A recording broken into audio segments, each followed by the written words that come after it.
Odyssey of the सीसच्या क्रूजमधून निघलेलो आहे tender botany. 11:30 वाजलेले.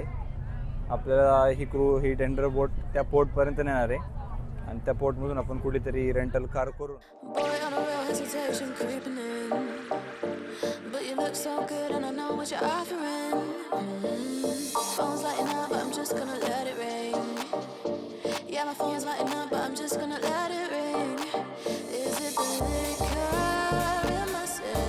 आत्ता आपण इथं शिराच्या एका खालच्या केबल कारच्या स्टेशनच्या इथं आहे. बरीच मोठी लाईन आहे. सगळ्या क्रूजवाल्यांचीच लाईन आहे ही सगळी, आमच्याच क्रूज रॉयल कॅरिबियनच्या. आणि इथं वरतून आपल्याला चालत पण जाऊ शकतो. डॉंकी स्टेशन आहे इथं, डॉंकी स्टेशन पण जाऊ शकतो. 10 युरो एकाचे. ते पण बराच मोठा ही इथून रोपवे जाणार आहे.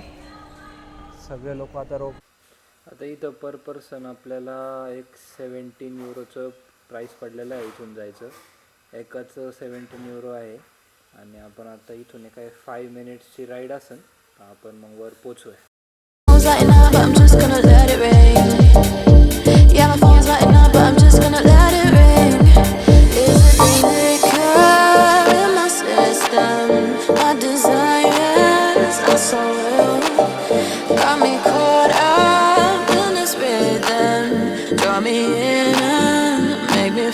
हे आता आपण इथं टॉप ऑफ सँटरोनी, म्हणजे टॉप तर नाही म्हणता यायचं, पण ग्राउंड लेवल जिथून सँटरोनी मेन गाव सुरू होतं तिथं पोचलेलो आहे.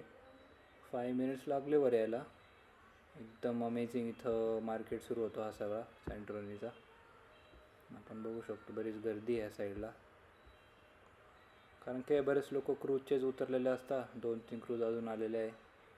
बघू शकतो बरीच गर्दी. इथं कॅफेज पण आहे, बिस्ट्रोज पण आहे, रेस्टॉरंट्स पण आहे आणि एक अमेझिंग व्ह्यू आहे मेडिटेरियन सीचा. बघू शकतो.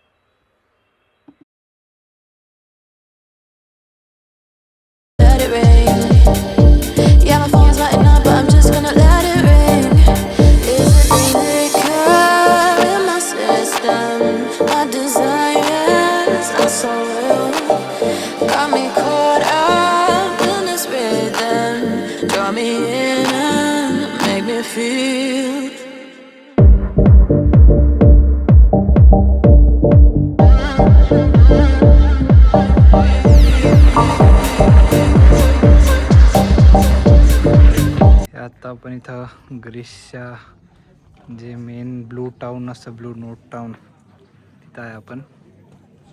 अमेझिंग व्ह्यू आहे इथून. तिथं आपली खाली क्रूज पण आहे. भारी व्ह्यू आहे. इथं वरती यायला आम्ही गाडी रेंट केली होती. स्कूटर आहे आपली होंडासारखी. 25 युरो पर डेची आहे, पण आम्ही 7 वाजता देणार आहे कारण की 8-8:30ला क्रूज निघणार आहे तिथून. एकदमच भारी व्ह्यू आहे. आता बघू आपण कुठल्या कॅफेला काय खाता येईल तर खाऊ. कॉफी काय पिता येईल, काय कोल्ड. बाकी ते फिरू. एकदमच भारी एक्सपिरियन्स इथला हा.